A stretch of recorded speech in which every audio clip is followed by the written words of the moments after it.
Yeah, hi there. These comments are for FB, and I am Michael, the founder, owner, and the materials writer for all of your lessons at the 7-step system to pass a TOEFL IBT. And I'm going to listen to your practice test right now. Personally, our Italian flag and especially our national anthem mean pride and independence. Okay, let's go back to that. Let me look at the question one more time. So this is number 34. Okay, so what does your country's national anthem or flag mean to you? Boy, this is a tough one.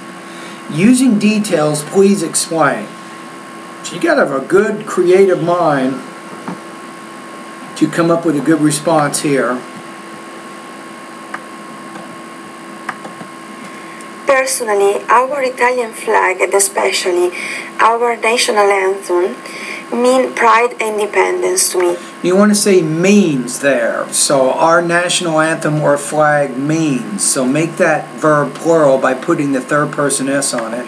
First of all, we Italians are very proud of our heritage and culture. Now you said pride and independence. That was a good strategy. So you're not trying to do too many different things. You basically have two supporting points. You've mentioned these things at the beginning of your response. Now you have to develop and provide relevant supporting detail to illustrate these ideas. Like any other population. Since I moved out of my homeland, my patriotism has become stronger. Nice. Since I've moved has become. So you're using the present perfect. That's the very appropriate verb tense based on the sentence you're using. That's why, for example, if I hear my national anthem, you might say there, instead of that is why, say which is why. If you use which is why, that's a little bit more advanced grammar. If you say that is why, now you're beginning a whole new sentence. But if you use which is why, you're combining that idea with the previous sentence. I become a bit emotional and feel very proud of being Italian. Furthermore, our national anthem, called Mameli's Hymn, became very popular during the Italian unification and independence as a country. All right. For these reasons, our national anthem means pride and independence. So the second idea about how it means independence, that one, you didn't really fully develop that idea. So don't bring it up. If you want to just talk about how it means pride to you, and then you give several examples to illustrate that, that's fine. You're good. You're having examples, you have a general idea, you're good.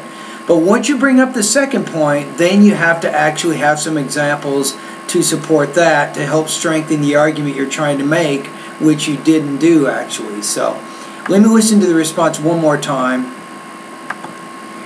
Personally, our Italian flag and especially our national anthem mean pride and independence to me. First of all, we Italians are very proud of our heritage and culture, like any other population.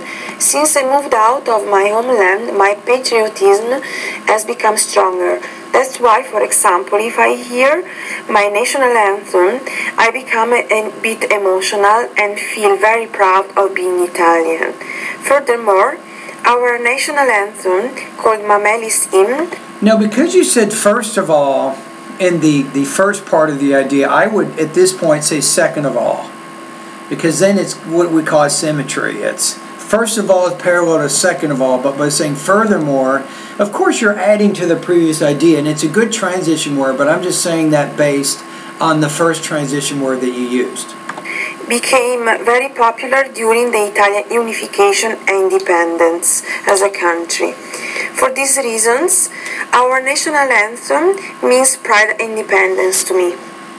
All right, so now let's take a look at your score here, FB. So I think overall with delivery, I can understand everything you're saying. You could work on some vowel sound, some consonant sounds, probably the P and the B consonant sounds. I think you can work on a little bit more. Language use, you had a minor problem with mean instead of means, but that was pretty much it. You seem to have pretty good control of your grammar and your vocabulary. And even though you say my flag mean or the national anthem mean to me, that's a minor systematic error, so that's not a major problem with your language use. topic development, I think, is your biggest weakness because you brought up the second idea of independence, but you brought it up at about 40 seconds in your response, which is not a good strategy. If you're going to bring up a second idea, you should probably bring it up at about 30 seconds or maybe 35 seconds at the most, and give yourself some time to fully explain that second idea and show how it relates to your argument. Right? So that's probably the only weakness that I noticed in the response, but overall pretty good response on your part. I'm going to put you at about 3.0 out of 4, 23 points out of 30 on this practice test.